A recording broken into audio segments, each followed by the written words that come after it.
Alright guys, I am going to be doing a video on the silent treatment, the deliberate ignoring, the deliberate silence that the narcissist does.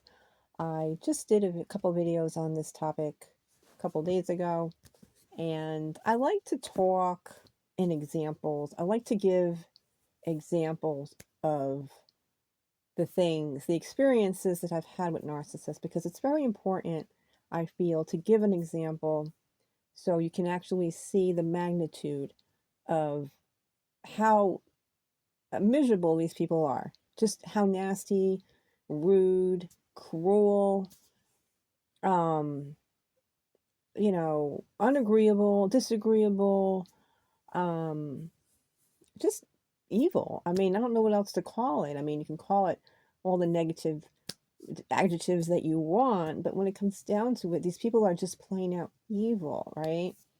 Um, the silent treatment is something that I've dealt with for a number of years, and it's a very, very, very common trait of a covert narcissist.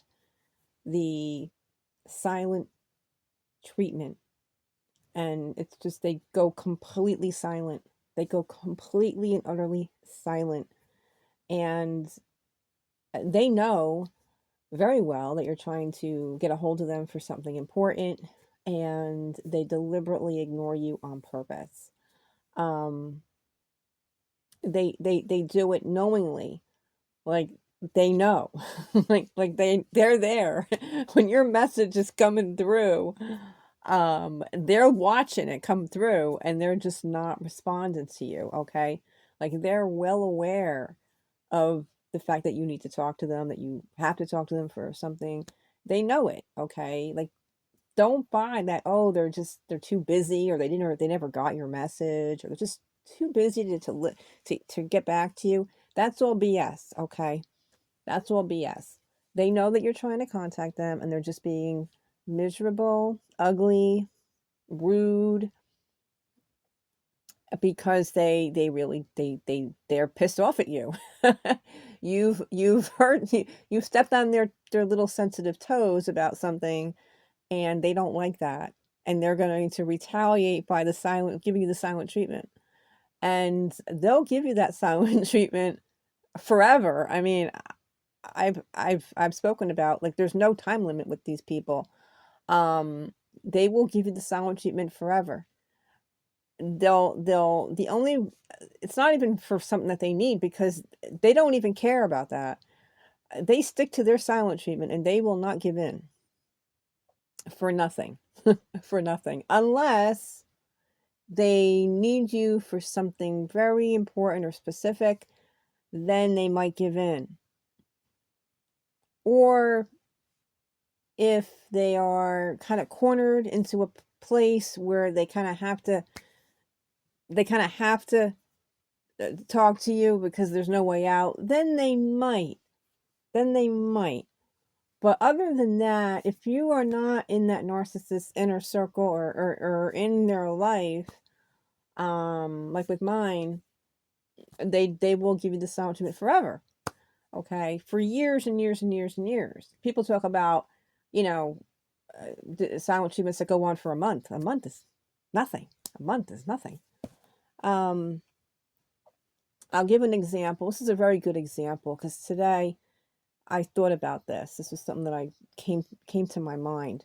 I have another Kohl's haul to do. Picked up some things from there. Got a few things from the dollar store, and I don't know if I got anything for skincare, but I might have some things, some makeup items that I can do a review on as well. But anyway, yes. Um, I was telling someone today, um, about, the fact that, I have a lot of clothes. I'm a girl who buys clothes, like, a lot. Um, I have a lot of clothes. I have you know, a few closetfuls of clothes. Mainly because I've outgrown a lot of my younger clothes. Now, I'm somebody who gives to the Salvation Army or AMVETS. They're all different names. I'll get like a big black bag and I'll go into my dressers and I will look through my clothes and take out the things that don't fit me anymore. And I have a lot of really nice clothes, sweaters, expensive sweaters. Um, all my clothes that I buy are mainly from Kohl's, expensive, I'm gonna say Kohl's is expensive, but it's moderate. It's not cheap. Um, I get clothes from any place. So Old Navy, Kohl's, TJ Maxx, Marshalls, Forever 21, Charlotte Russe. Um, I used to go to Macy's a lot. JC Penney's, any store in the mall. Aeropostale, um, American Eagle. What else? Places like that, pretty decent places, right? My clothes are all in very, very, very good shape. Like my clothes look brand new because I take care of my clothes. When I take off my clothes, I usually will, if I just wore it once and it's still okay, I'll just put it to the side and I might wear it again or I'll wash it. The main thing with clothes is when you start washing it a lot, it starts getting, it starts getting out of shape. And that's what I do with my clothes. I have like my everyday clothes that I wear like all the time, like my jeans and my everyday clothes. But then I have clothes that I have when I go out. Like if I'm going out to meet friends or I'm going out for drinks or if I'm going out with my boyfriend or things like that, on special occasions. And I'll have like my blouses and my really nice tops. And I have a lot of that too. Like I have a lot of clothes, period. Not just lounge wear. Because I have a lot of that too. I just have a lot of clothes, period. But what I'm talking about is my better clothes. Let's say I go out one night for dinner, I might wear a really nice outfit. And I might just wear it for a few hours, maybe 2 or 3 hours. It's not dirty. I'll just take it off and I'll hang it back up because there's nothing wrong with it. I don't smell or anything like that. So I just like put it back, on the hanger. And so I do that too. And I have a lot of clothes, like a lot of clothes that I've outgrown over the years. Um, I'm 51 years old and I have clothes from back when I was in my 30s. Because a lot of my clothes still fit me. I'm a very petite girl. I've definitely gained a little bit of weight, but not a lot, not that much. So a lot of my clothes from when I was 35, 38, 39, 40 still kind of fit me. Certain things do, certain things don't, and the things that don't, I put in a bag. I bring it to I bring it to those places where they take the clothes and I just throw it in those things. I do that a lot because I'm somebody who buys new clothes. So, I always look in my closet, see what I can get rid of. I have so many, so many cute clothes that um, have only been worn maybe a few times. I have clothes they're so cute, cute tops, really cute blouses, cute tops from the mall, cute tops from everywhere. And I remember a couple years ago, I contacted my ex narcissist because he has a friend who I thought, well, maybe their child could use these clothes because I would like to give them to someone who could use them.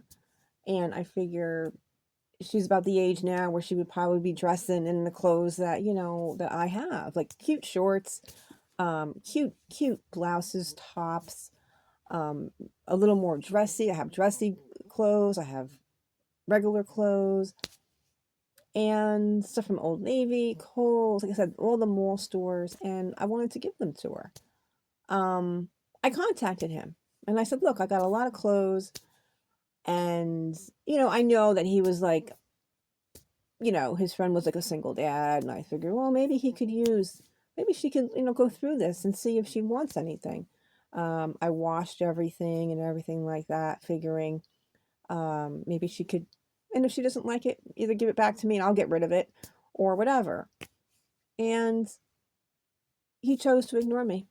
Now, I contacted him because of this. I said to him, look, I don't know any people in their, any teenagers that would be able to fit in these clothes. What about your friend's child?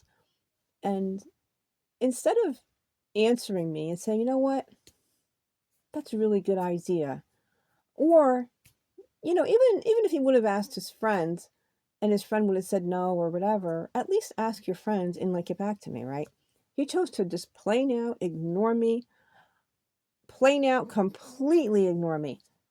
I mean, didn't even say thanks for asking or thanks for thinking about me or nothing. He said nothing. Zilch, nada. And I emailed him this. I even wrote him a little message. I said, I think that, she probably would like a lot of this stuff. And nothing. A lot of the clothes that I had were brand new, worn one time, worn two times. I'm talking about cute, cute stuff. And he ignored me. That's the miserableness of a narcissist. That's the kind of thing that they do to you. They ignore your approaches to, and this has nothing to do with him. This has nothing to do with my ex. This has to do with his friend and his child. This has something to do with my ex. And I even offered, I said, I would even drop it off at your house. Just as a gesture, hey, you know what? I would even go there and drop it off just to be nice. Because I wanted to give the clothes to someone that I knew. You know what I mean? And he chose to ignore me. Completely ignore me. And it's been a long time. The child that he had, she was only a little baby when I knew her. I mean, now she's, a teenager. I figured, why not? He is such a miserable person. And this is the kind of thing that creates the burning of the bridge. These are the things that they do to you that is uncalled for, completely uncalled for, unnecessary. And this is what draws that big line in the sand where you're like, you know what? I'm done. I'm done. Like, the bridge is burned. It's done. Because nobody has to be that miserable. And I never did anything to my ex-narcissist that would create him to be that miserable to me. There was nothing ever done. There was nothing done. Except the fact that I am opinionated, that I am an opinionated person. He doesn't like my opinions about probably a lot of things that he had done after we broke up, but that's my opinion, and I'm entitled to have an opinion, just like he has his opinion of me. But that is the immaturity, the miserableness, the just nasty ugliness of a narcissist. I was trying to do something nice for someone, and instead of just, saying, hey, you know what, that's a great idea. Thanks for thinking of me. Or thanks for thinking of that. That's a really nice thing. That's nice. That's very kind of you to think about that. Or even if maybe she wouldn't fit in the clothes that I had. Maybe she's bigger. I don't know what she grew into be. Even if he said, you know what, I don't think she's going to fit in them, but thank you for, offering, thank you for thinking about me or the situation, my friend and his child. Thank you for thinking about us or something. Nothing. I got nothing. Nothing at all. No, nothing at all. This is what you get from a narcissist. And this is why the bridges are burned. And when the narcissist thinks back and they say, I wonder why she doesn't want to talk to me anymore. I wonder why she doesn't want to. These are all the reasons. And you know what? All those clothes that I had to give away, and I gave a lot of them away. I had to give them to the Salvation Army because I couldn't wear them and they were just too small for me. I'm talking size 3, I'm talking like back when I was 105, 108 pounds. I used to wear a size 3. a size small, maybe a size 5. Like I was, during that time of my 30s and early 40s, I was in a size 3 and a size 5. That's what I used to wear.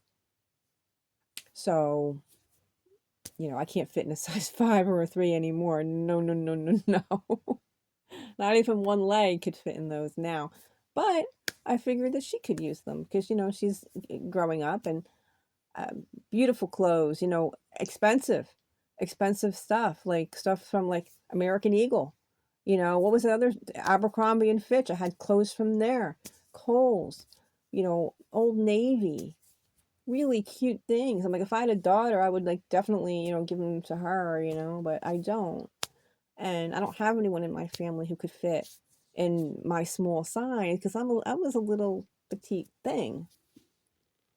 I still am a little petite thing, but I'm not a size 3 or a 5 anymore. I'm a couple sizes up now. So, I can't fit in that. But this is what I'm talking about when it comes to the narcissist. They're miserable people. They're just plain out wretched, nasty, just fucking, they're just everything bad in the world, like everything that's negative. If you want to look a picture up of something like really ugly and wretched and nasty, there'd be a picture of him, because that's truly what he is. Because there's no reason why he had to ignore me. There was no reason why he couldn't write me even a couple lines of an email saying no thank you. um, I don't think that she would be able to fit in your clothes, or just, you know what, or yeah, that's a great idea. Let me talk to him and see what he says. Something would have been better than nothing, but he chose to just ignore me. And you know, these are all things that I remember. These are things that the nice gestures that I um granted my ex narcissist, to, whether it was to just kind of make it so we're not on bad terms, or just try to, extend an olive branch to just be like, let's just put the past behind us and just be casual acquaintances. I was fine with that. And he wouldn't even let that. He wouldn't even do that. Wouldn't even do that little thing. So, like I tell people, always remember in the back of your mind, don't ever forget what your narcissist did to you. When time passes, and the narcissist knows this, as time goes on, the narcissist thinks, oh, she'll forget that. She probably forgot about what happened 10 years ago. No, you can't. You can't forget nothing. You can't forget nothing. All the things that they did to you, you have to keep a tally or write it down so you remember. These are all the reasons why you will never, ever, ever, ever revisit your ex narcissist for nothing. For nothing. Because that miserable person is still in there. And that miserable narcissist might come back and try and be friends or try to regain something from you, whether it's just a casual date or sometimes it's something else. You have to put your foot down. You have to say no. And I tell everybody this because I see a lot of comments on here with people when the gurus that do narcissist videos do videos on reconnecting with your ex narcissist or hoovering, the narcissist trying to hoover me. I look at the comments, I see people with their writing, oh, I'm gonna go do it, I'm gonna go meet him, I'm gonna go meet her. And it's like, always remember those bad things that they did to you, because that person's still in there. Don't let them fool you. They'll come back like they're a new person, like they've had an epiphany, like they've changed over a new leaf. And don't believe it, because that person is still in there. They didn't change at all. They just need you for something. And sometimes they will return back to exes if they think that you can be duped and bullshitted. They will try to bullshit you again. I have a running tally, and I have it written down in a notebook of all the nasty things that mine did to me.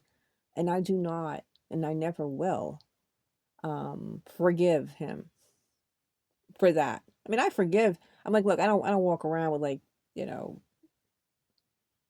holding a grudge against anything like in my life. Like I'm happy in my life today. But when it comes to my ex-narcissist, I do not, and I will not ever forgive the way he treated me after we broke up, because it was uncalled for. Nothing had happened between us, whether it be before we broke up or after, that ever warranted him to give me an ongoing silent treatment the way he did. Not when I was trying to be casual acquaintances with him, even to be nice to his friends and their children, to offer, stuff to them. Like, that just wasn't right. That proves what a nasty person he truly is at the heart of it. You know, when I try to show kindness and, um, you know, to be nice, and to be um, caring, caring to them. And this is what he did to me. He just gave me the silent treatment. So no, I don't forgive him, and I will never forgive him for the things that he did to me. Because like I said, nothing that I ever did to him would ever warrant for him to give me a silent treatment.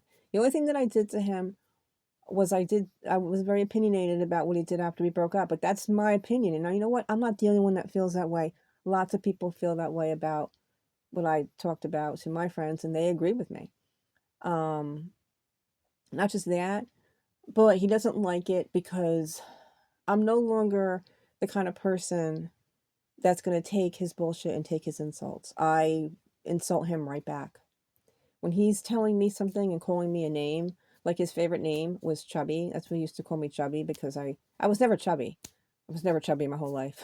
But that's what he used to call me. And when I retaliated with calling him a name, he didn't like it. He didn't like it very much. He didn't like the names that I can call him. But see, it was okay for him to call me names, but I could never call him names. When we got into an argument, I forget the last time we even spoke. Last time we actually had a conversation was um I forget what actually happened. I don't even remember, because that email address that I used to write to him has been gone for like 6 years or 5 years. So I don't even have that email address anymore. I forget what the last exchange was, but I think it had something to do with me wanting a recipe of his, and he told me that he wouldn't give it to me, and I got upset over it, and I was like, fine, then leave me alone. Right? I forget what happened. Then he said something back to me, and then it was like a tit for tat insulting session where we just insulted each other, and that was it. And then, like, I think he contacted me on my birthday. I think one time after that, I think it was on my birthday. It might have been on my birthday, where he called me a bunch of names or did something to me. Said something to me. I forget what it was. I forget the whole thing because it was so long ago, and I don't have that email address anymore. That's been gone. But yeah, it was just a tit for tat kind of insulting, kind of back and forth exchange between us, which that's all. This was back in 2020, I think. I forget the exact. I think it was 2020. Well, it wasn't 2021. It was definitely 2020. Probably May of 2020, and that was the end of it. That was the last time I ever heard anything from him. And as I said, I did try to talk to him after that. I did. Um I tried to talk to him a few times after that. But I wanted him to know that I wasn't going to just, take his shit and not say anything. You know what I mean? Like, I never let his silent treatment stop me from telling him off, or from me to telling him my piece, or to be, I always did that. I never let him stop me from doing that. Whether he actually read my emails or anything like that, I don't know if he ever opened them. I have no idea if he ever did anything with them. But I never let his silent treatment on me stop me from telling him the way I felt, because I always did. Always. But the narcissist is miserable. And, like in my other messages I said, he can never, like, he can cry or tell me anything till the cows come home. It's not going to ever change. There is no repair for that burnt bridge. The bridge is completely demolished. There's no bridge left between me and him. It's completely demolished because all of the bad treatment that he's done to me over the years has proven to me who he really is, who he truly is at the heart of it. Because I was duped for many years thinking that he was just a moody guy that was in a bad mood sometimes. I just thought, but no, no, it's more than just a bad mood. It's more than just a bad mood. He's a full blown covert narcissist. And but that's a good example. I reached out. I felt like his friend's child can use my clothes. I'm like, yeah, I mean, very good clothes. Someone told me I could sell them online. There's actually a website. I don't know the name of the website, but you can actually sell your clothes. And I'm like, it's a pain in the ass. I gotta ship them off. I gotta go to the post office and do this whole thing. Like, I just was gonna give them to her. You know, I don't know any teenagers. I don't know anyone of that age who would be able to use and be small like me, because I'm a small girl. I'm little, and I think she probably ended up being little too. Although I don't know. I have no idea if she's little or not. Haven't seen her since 10 years, more than that, 12, 13 years now. So I have no idea. But I thought it was a nice thing for me to do. And it's sad. It's sad because that was someone who we spent a lot of time with her when she was growing up. And I never, I tried to do a nice thing and he prevented me from doing a nice thing because he's a nasty asshole. And there's nothing that he can ever do, ever, that will ever change my mind or any forgiveness from my heart to him ever for what he's done, you know. But anyway, that's it for this one on the silent treatment, the example of a nasty covert narcissist and what they do. I will be doing another haul. I don't call it really a haul, just like a shopping video. I was able to go out and get a few things, and I did get a few things. A couple. I didn't buy too much. Just a couple things that I really needed. And I got stuff from the dollar store. I got stuff from Kohl's. I got stuff from where else? Oh, Five Below. I think I got stuff from Five Below. Maybe Five Below too. Yeah, I did get a few things from there. But just a couple little things. But yeah.